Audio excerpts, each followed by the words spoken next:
അച്ഛൻ്റെ കൊലക്കത്തിക്കിരയായി അമ്മ ജീവൻ വെടിയുന്നത് കണ്ടു നിൽക്കേണ്ടി വന്ന മക്കൾ, പിന്നീട് അച്ഛൻ്റെ ആത്മഹത്യയും, ഒരു രാത്രി ഇരുട്ടി വെളുത്തപ്പോൾ അനാഥരായി മാറേണ്ടി വന്ന 4 കുട്ടികൾ.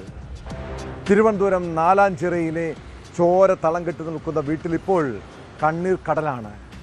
ആ മക്കളെ ആശ്വസിപ്പിക്കാൻ പോലും കഴിയാതെ നിസ്സഹായരായ നാട്ടുകാർ.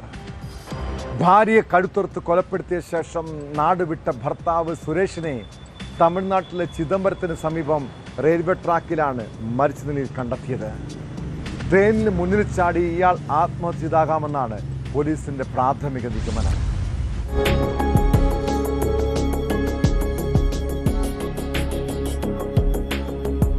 ബുധനാഴ്ച പുലർച്ചെയാണ് നാലാഞ്ചിറയിലെ വാടക വീട്ടിൽ വെച്ച് കുടുംബ വഴക്കിനെ തുടർന്ന് സുരേഷ് ഭാര്യ ഹസീനയെ മക്കളുടെ മുന്നിലിട്ട് കഴുത്തറുത്തും നെഞ്ചിൽ കുത്തിയും കൊലപ്പെടുത്തിയത്. കൊലപാതകത്തിന് ശേഷം കാറിൽ രക്ഷപ്പെട്ട സുരേഷ് പോലീസിനെ കബളിപ്പിക്കാനായി തന്റെ മൊബൈൽ ഫോൺ തിരുവനന്തപുരം കിള്ളിപ്പാലത്തെ കടയിൽ ഉപേക്ഷിച്ചു. ഇയാൾ സഞ്ചരിച്ചിരുന്ന കാറ് പിന്നീട് ബാലരാമപുരം റെയിൽവേ സ്റ്റേഷൻ പരിസരത്ത് ഉപേക്ഷിച്ച നിലയിൽ പോലീസ് കണ്ടെത്തിയിരുന്നു. ഇവിടെ നിന്ന് പ്രതി ട്രെയിൻ മാർഗം തമിഴ്നാട്ടിലേക്ക് കടന്നുവെന്ന് പോലീസ് കണ്ടെത്തി. ഒളിവിൽ പോകുന്നതിനിടയിൽ സുരേഷ് മൂത്ത മകളെ ഫോണിൽ വിളിച്ച് താൻ ആത്മഹത്യ ചെയ്യാൻ പോവുകയാണ് അറിയിച്ചിരുന്നതായി ബന്ധുക്കൾ വ്യക്തമാക്കി. അതിനിടെ രാവിലെ ചിദംബരം റെയിൽവേ ട്രാക്കിൽ കണ്ടെത്തിയ അജ്ഞാത മൃതദേഹം തമിഴ്നാട് പോലീസ് കൈമാറിയ ചിത്രങ്ങൾ പരിശോധിച്ചതിലൂടെ സുരേഷിന്റേത് തന്നെയെന്ന് കേരള പോലീസ് സ്ഥിരീകരിച്ചിരുന്നു. ഔദ്യോഗിക നടപടികൾക്കായി സുരേഷിന്റെ കുടുംബാംഗങ്ങൾ തമിഴ്നാട്ടിലേക്ക് തിരിച്ചിട്ടുണ്ട്.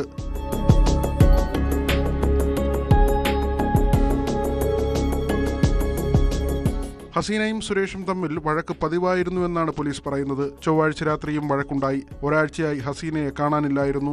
ഇത് സംബന്ധിച്ച് സുരേഷ് മണ്ണന്തല പോലീസിൽ പരാതി നൽകുകയും ചെയ്തു. ഇതിനിടയിൽ വിഷം കഴിച്ച് ജീവനൊടുക്കാനും സുരേഷ് ശ്രമിച്ചിരുന്നു. പരാതിയുടെ അടിസ്ഥാനത്തിൽ പോലീസ് വിളിച്ചതിനെ തുടർന്ന് ഹസീന തിരിച്ചെത്താൻ സന്നദ്ധത അറിയിച്ചു. തുടർന്ന് ഇവരെ സ്റ്റേഷനിൽ വിളിച്ചു വരുത്തി പ്രശ്നങ്ങൾ പറഞ്ഞു തീർത്ത് ഹസീനയുടെ മാതാവിനെയും മക്കളെയും കൂട്ടിയാണ് വീട്ടിലേക്ക് വിട്ടത്. എന്നാൽ പുലർച്ചെ ഇരുവരും തമ്മിൽ വീണ്ടും വഴക്കുണ്ടാവുകയും കൊലപാതകത്തിൽ കലാശിക്കുകയുമായിരുന്നു. കൊലപാതകം കണ്ട മൂത്ത മകളാണ് ഫോണിൽ വിളിച്ച് മണ്ണന്തല പോലീസിന് വിവരം അറിയിച്ചത്.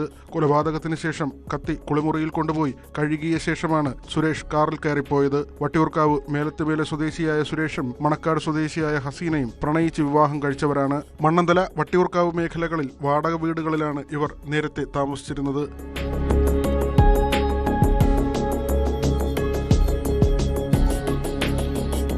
ന്യൂസ് 18 തിരുവനന്തപുരം. കൂടുതൽ വാർത്തകൾക്ക് news 18 Keralam YouTube channel subscribe ചെയ്യുക.